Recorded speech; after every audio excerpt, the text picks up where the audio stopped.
ভাই, তুমি এসে গেছো। আজকে আমার ছেলের জন্মদিন, তুমি ওর জন্য একটা কেক এনে দেবে? ঠিক আছে বোন, আমি ওর জন্য একটা কেক কিনে নিয়ে আসছি।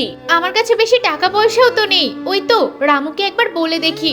রামু, কিছু টাকা ধার দিতে পারবি? আজকে আমার ভাগ্নের জন্মদিন। না রে, আমার কাছে টাকা নেই। আজকে তো ম্যাডামের মেয়েরই জন্মদিন, ওকে একটা গিফট দিতে হবে। আমি এখন কি করব? আমার কাছে একটাও টাকা পয়সা নেই।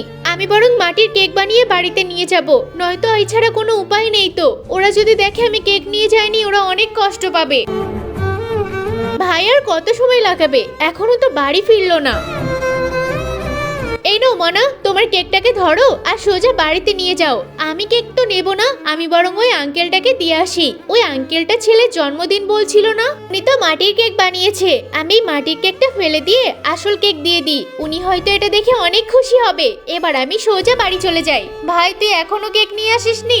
না, এনেছি তো। কই দেখি দেখি কেকটা। এখন যে ওদের সামনে কি করে মুখ দেখাবো? আরে এত সুন্দর কেক! আরে আমি তো কেক কিনিনি, তাহলে কেকটা কোথায় থেকে আসলো? আমি তো অবাক হয়ে গেলাম।